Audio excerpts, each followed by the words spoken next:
আসসালামু আলাইকুম, সবাই কেমন আছেন? ব্যস্ততার কারণে আসলে ভিডিও দেওয়ার সময় হয় না। বিটরুটের উপকারিতা তো আমরা সবাই জানি। তো আমি কুচি করে নিয়েছি।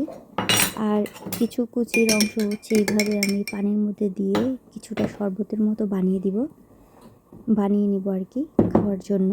আর চাইলে এটা আর কি ব্লেন্ডও করা যায়। অল্প একটু চিনি মিক্স করে নিচ্ছি। এটা আর কি ইচ্ছা, চাইলে চিনিটা মাঝে মাঝে স্কিপও করা যায়। এটা যার যার উপর ডিপেন্ড করে আসলে। ব্লেন্ড করলে আরও স্মুথ হয়। তো আমি এইভাবেই নিজের জন্য বানিয়ে নিয়েছিলাম, ভালো লাগছিল। আমি এভাবে গ্রেটার দিয়ে ভালো মতো কুচি করে নিয়েছি। এটা অনেকটা লাল শাকের মতো রান্না করলে ভালো লাগে। মানে লাল শাক তো সরাসরি না, তো কিছুটা ওইরকম ফ্লেভার পাওয়া যায়।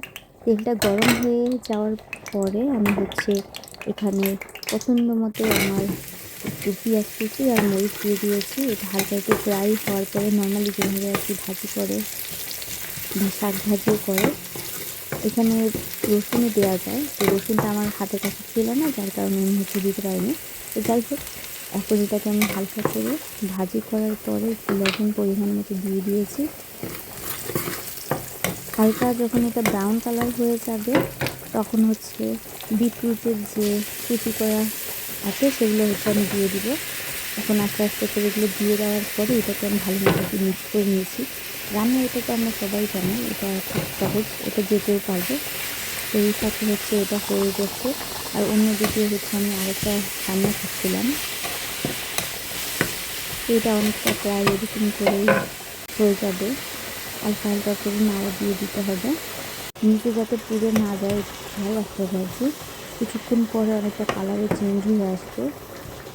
মাঝে দিয়ে আমি কিছু ভিডিও স্কিপ করে দিয়েছি, কারণ খুব পরপর টানা ভিডিও এটা ধরে রাখা অসম্ভব। এখানে কাজের ফাঁকে ফাঁকে আমি আপনাদের সাথে টুকটাক ভিডিওগুলো শেয়ার করি।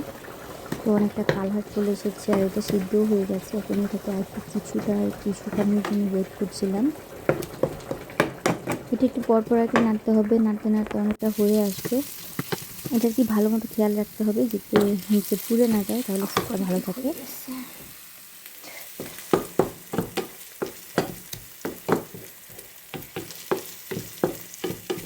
এই ভাজিটা করার পরে আসলেই লাল শাকের কিছুটা আর কি টেস্ট আসে, ভালোই লাগে আমার কাছে। তো আমার মেয়েকে পাস্তার সাথেও দিয়েছিলাম, এটা ভাতের সাথেও খাওয়া যায়, সব কিছুর সাথেই এটা অনেক হেলদি। তো এটাই ছোট্ট একটা ক্লিপ শেয়ার করেছি। সবাই ভালো থাকবেন, আল্লাহ হাফেজ।